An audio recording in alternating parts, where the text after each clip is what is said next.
Barbara, ভিয়েতনামের উপর তোমার অনুভূতির তর্জমা আমি পড়েছি।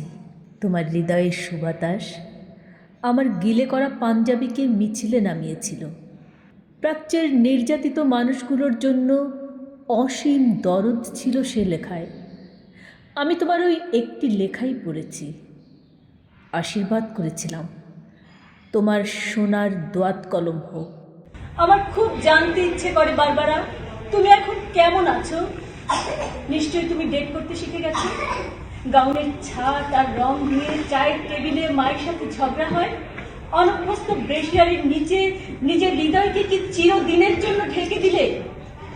আমার ভীষণ জানতে ইচ্ছে করে বারবারা, তোমাদের ওখানে কাগজে নিশ্চয়ই ইয়াহিয়া খাঁর ছবি ছাপা হয়।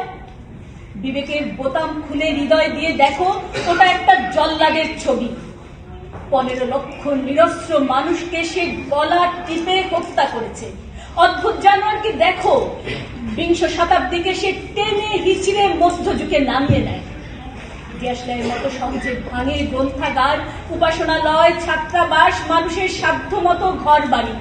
7 কোটি মানুষের স্বপ্নকে সে বুট জুতো দিয়ে থেতলে দেয়। টুইভেল ছবিটা দেখেছো বারবারা? গির্জায় ধর্ষিতা সোফিয়া লোরেনকে দেখে নিশ্চয়ই কেঁদেছিলেন। আমি কাঁদিনি, বুকটা খা খা করেছিল। সোফিয়া লোরেনকে নিয়ে এসো আমাদের বাংলাদেশে।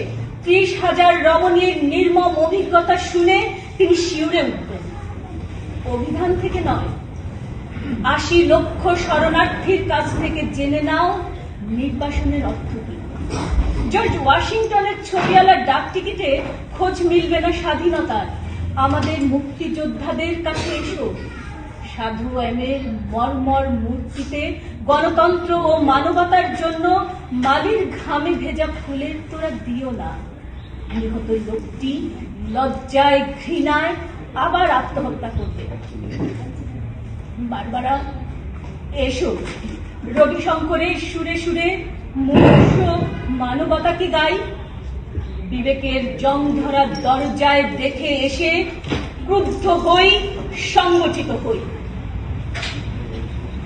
বারবারা, জল্লাদের শানিত অস্ত্র সভ্যতার নির্মল পুষ্পকে আহত করার পূর্বে, সঙ্গীত ও চিত্রকলাকে ধ্বংস করার পূর্বে, দর্শন ও সাহিত্যকে হত্যা করার পূর্বে, ছাড়পত্রহীন সূর্যকিরণকে বিষাক্ত করার পূর্বে এসো, এসো বারবারা, বজ্র হয়ে বিদ্ধ করি তাকে।